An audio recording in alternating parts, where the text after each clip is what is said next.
जानकार है और एक साथ जो है वो इनके बारे में लिखते भी हैं और हमें तक पहुँचाते भी हैं। ऐसे ही लोगों के लिए राज्य स्तर पर अब चैन सिंह परिहार कथा सम्मान दिया जाता है।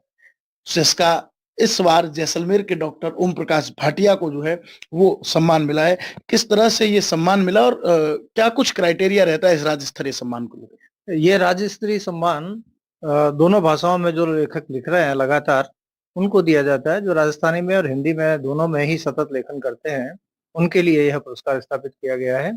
और इस बार जो है कथा संस्थान द्वारा यह पुरस्कार मुझे प्रदान किया गया है। मैं उनका आभारी हूँ।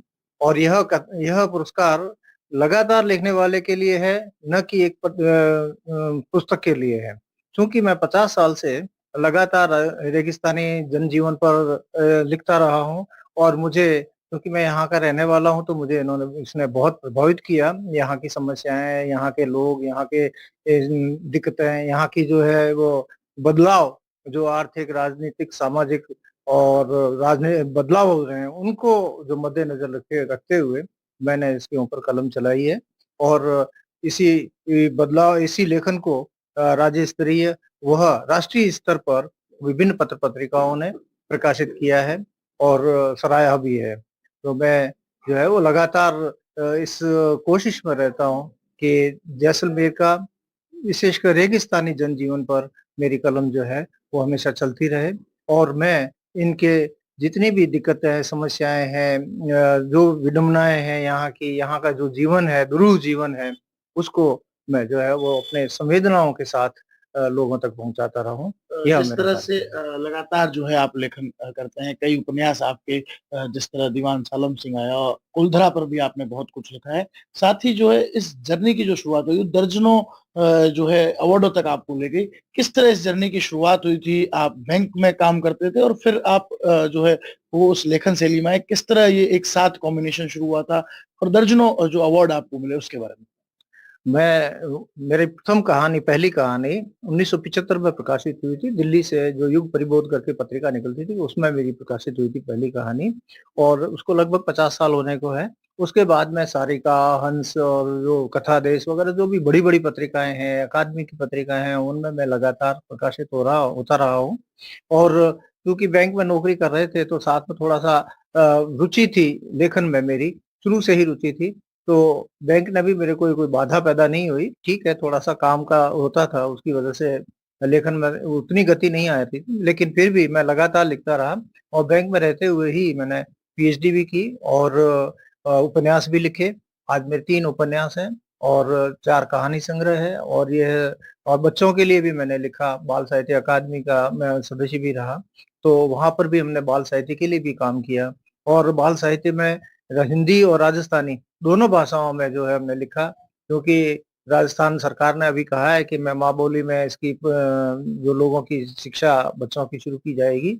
तो माँ बोली में जब बच्चों की शिक्षा शुरू की जाएगी तो उसके लिए बाल साहित्य होना बहुत ज़रूरी है और हमने राजस्थानी के लिए बाल साहित्य का विपुल जो भंडार है बाल साहित्य अकादमी के माध्यम से तैयार किया हुआ है और सभी जो है लेखक वो राजस्थानी और हिंदी दोनों में ही सतत लेखन कर रहे हैं, जो राजस्थान में रह रहे हैं। और बाल साहित्य के लिए भी और राजस्थानी में भी लिखने के लिए हम जो है वो हमेशा तत्पर रहते हैं। हालाँकि राजस्थानी को मान्यता नहीं मिली हुई है, लेकिन फिर भी राजस्थानी में लेखन में कहीं कमी नहीं है।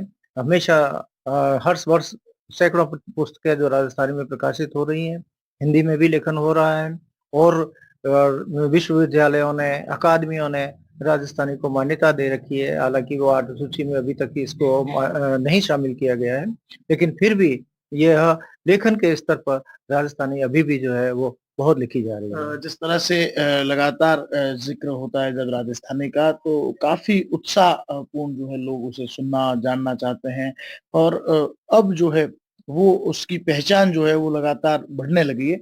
तो किस तरह से जो नए लेखक हैं वो भी जुड़ रहे हैं और आपने जब शुरुआत की थी उसमें और अब तक के परिप्रेक्ष्य में कितना बदलाव आया और कौन-कौन से जो अवार्ड है, जो आपको मिलते हैं जब लोग उसके बारे में सुनते हैं तो और अधिक उत्सुक होते हैं? अ, मैं लगातार राजस्थानी में और हिंदी दोनों में लिखता रहा हूँ और दोनों में मुझे अवार्ड दिए गए हैं, लोगों ने सराहा है इसको और मुझे राजस्थान साहित्य अकादमी है और राजस्थान की भाषा संस्कृति अकादमी बीकानेर है और दूसरे जो है वो संस्थान हैं, जिन्होंने भी मुझे जो है वो मेरे काम को सराहा और मुझे जो है वो सम्मानित किया है। और मैं लगातार जो लेखन किसी अवार्ड के लिए तो लिखा नहीं जाता है, वो अपनी जो अंदर की जो है हुँस है और अपने अंदर का दर्द है, वो उसको अभिव्यक्त करने के लिए लिखा जाता है। जो हमारे आस-पास का वातावरण है, जो आपको प्रभावित करता है, संवेदित करता है, उसके लिए वो लेखन लिखा जाता है, किया जाता है। लिखते-लिखते आप रेडियो तक भी पहुँचे। कैसी रही वो जर्नी जो आकाशवाणी में जहाँ आपने कथाएँ कही, कई कहानियाँ, किस्से जो है, वो आपने रेडियो के माध्यम से भी लोगों तक पहुँचाए?